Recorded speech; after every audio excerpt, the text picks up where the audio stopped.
Saya akan memulai debat saya dalam 3, 2, 1. Dewan Juri yang terhormat, kesalahan utama yang terjadi pada tim oposisi adalah mereka tidak menyadari apa yang sebenarnya fatal pada tim mereka. Pembicara pertama pada tim oposisi pembuka mengatakan bahwasanya seharusnya subsidi yang diberikan pemerintah kepada mereka adalah kepada mereka yang berasal dari kalangan atau golongan mahasiswa kurang mampu. Namun faktanya, jika permasalahannya yang mereka berikan demikian. Namun pada status quo, universitas negeri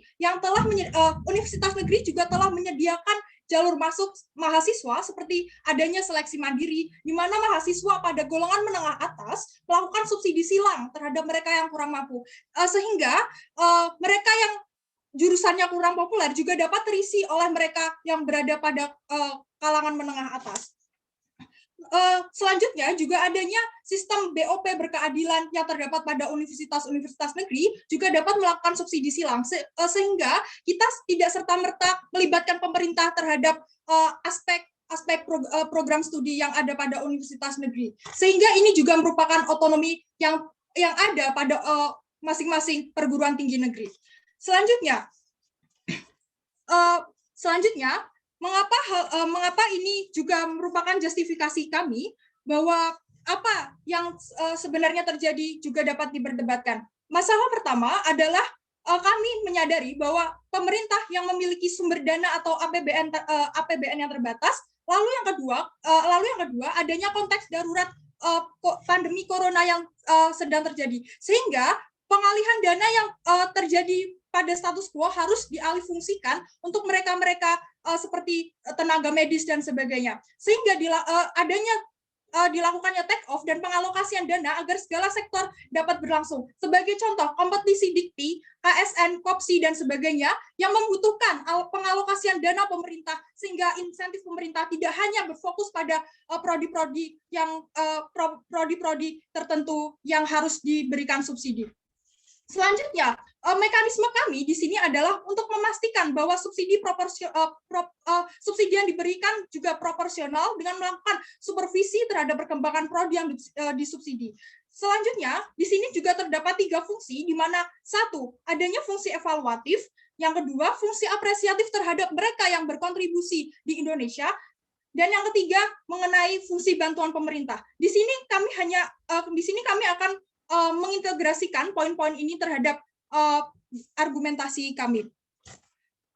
Masuk kepada argumentasi saya yang pertama. Mengapa hal ini sangat dibenarkan pada sisi kami? Sebagai contoh, prodi-prodi populer seperti teknik dan jurusan-jurusan sains seperti kedokteran, farmasi, serta keperawatan juga membutuhkan insentif lebih, sehingga pemerintah seharusnya juga harus memberikan insentif lebih kepada mereka yang melakukan kerja praktek, Dewan Juri yang terhormat. Karena di sini kedokteran, terutama pada konteks pandemi, di mana ini merupakan urgensi pemerintah dalam mengatasi problematika pada status quo.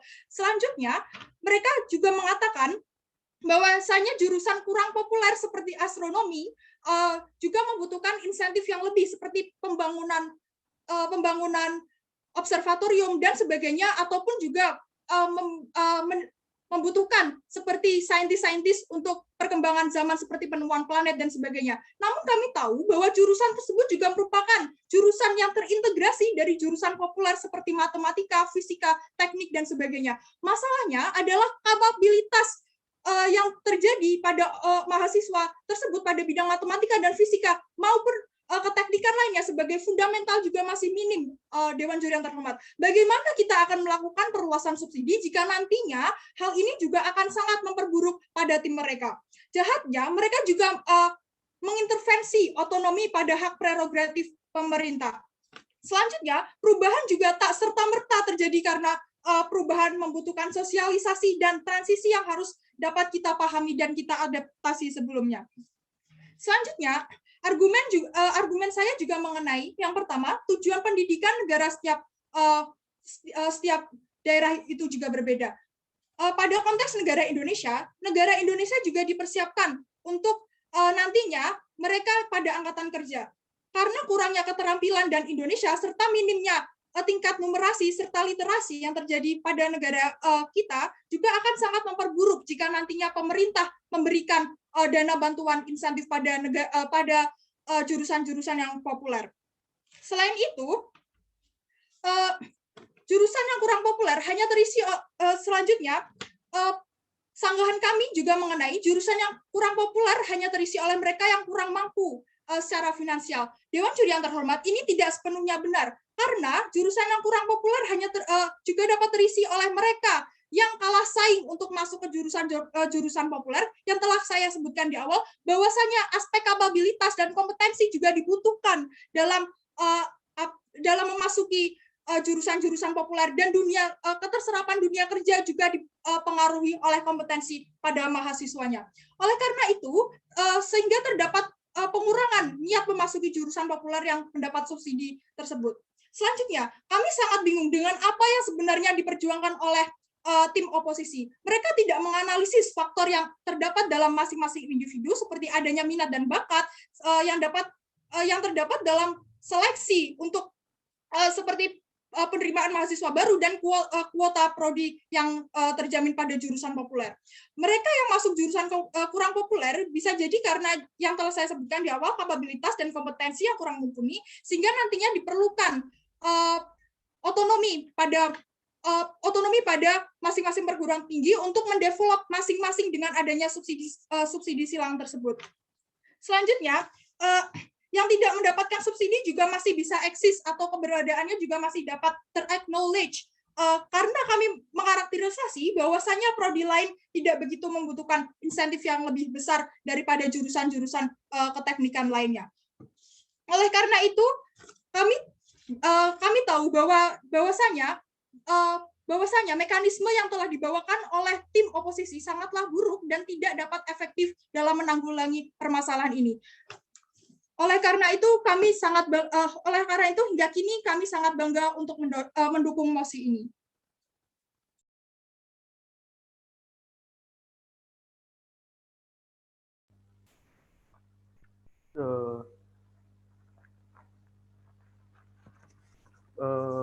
Perdebatan ini akan saya mulai dari 3, 2, 1. Pada mosi kali ini, yaitu Dewan ini akan mensubsidi secara proporsional program studi di universitas negeri berdasarkan tingkat keterserapan lulusan mereka yang ada di dunia kerja. Berdasarkan dari pembicara 1 dan juga teman-teman saya yang telah membicara sebelumnya, dapat disimpulkan bahwa kita dari tim pemerintah memiliki 2 argumentasi inti. Yang pertama adalah tujuan dari pendidikan setiap negara itu berbeda-beda. Indonesia sendiri cenderung untuk mempersiapkan angkatan kerja dengan prodi atau program studi yang memiliki keterserapan tinggi dan memiliki link and match sesuai industri yang telah ada, di mana telah diberikan contoh sedemikian rupa oleh pembicara saya sebelumnya.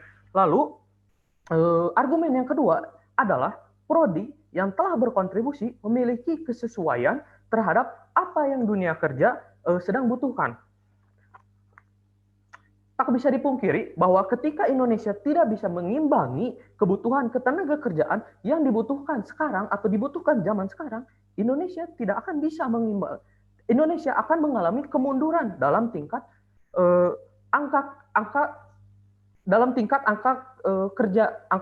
angkatan kerjanya. Akan terdapat krisis ilmu yang didapatkan. Hal tersebut dikarenakan bahwasannya kurangnya fasilitas-fasilitas yang ada di dalam prodi-prodi tersebut. Mengapa demikian? Karena kurangnya subsidi-subsidi yang ada pada prodi-prodi inti atau prodi-prodi core yang dibutuhkan untuk kepersiapan angkatan kerja saat ini. Jurusan-jurusan yang mengalami ketertinggalan keterserapan juga tidak serta-merta dilepaskan begitu saja. Dana pemerintah akan tetap ada dengan subsidi yang tidak sepenuhnya dipotong atau tidak sepenuhnya ditiadakan. Dan pemerintah dapat bekerja sama dengan perusahaan-perusahaan eksternal untuk yang berfokus pada bidang-bidang sesuai dengan prodi-prodi tersebut. Dewan Juri yang terhormat, inti dari permasalahan dari mosi kali ini adalah tingkat pengangguran yang semakin tinggi. Tidak bisa dipungkiri bahwa Indonesia adalah negara dengan tingkat pengangguran yang sangat tinggi. Oleh karena itu, dari tim oposisi sendiri memberikan berbagai macam solusi yang telah mereka secara gamblang jelaskan pada pembicaraan sebelumnya dari tim oposisi, seperti subsidi yang diberikan itu terhadap mereka-mereka yang berkekurangan. Justru dengan proposal kami, dengan adanya subsidi yang ada pada pemerintah, yang dari pemerintah pada prodi-prodi dengan tingkat keterserapan tinggi dapat membantu mahasiswa-mahasiswa dari prodi tersebut yang berkekurangan secara dana mendapatkan subsidi atau mendapatkan dana segar yang digelontorkan oleh pemerintah itu sendiri. Lalu yang tim oposisi juga menyebutkan bahwa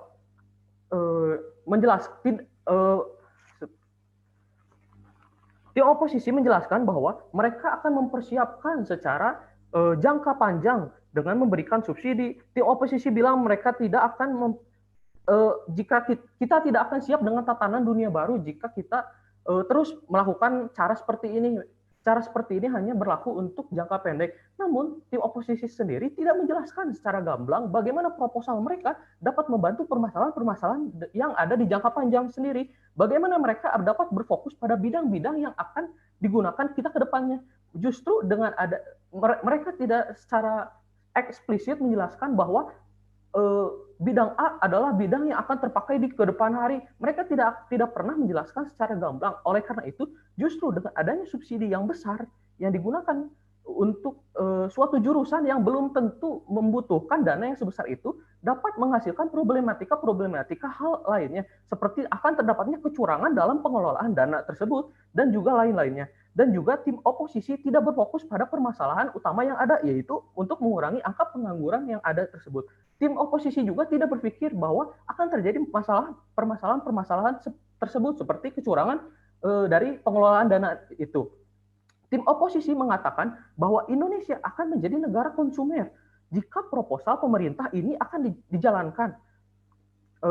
Jika proposal pemerintah ini dijalankan, tapi mereka tidak secara gamblang menjelaskan bagaimana proposal mereka juga akan serta-merta menutup kekurangan yang ada di badan pemerintah kita, yaitu menutupi sifat konsumer dari masyarakat Indonesia.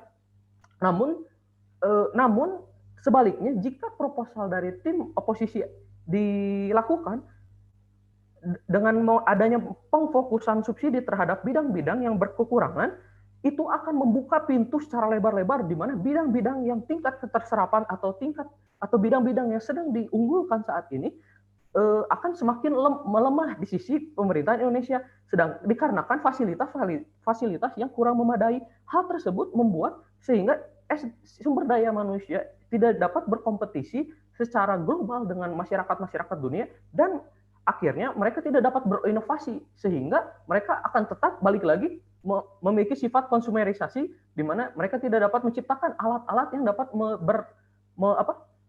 melawan atau kecanggihan dari produk-produk luar negeri. Oleh karena itu proposal dari tim oposisi sangatlah tidak masuk akal, dan kami sangat bangga dengan mosi kali ini. Terima kasih.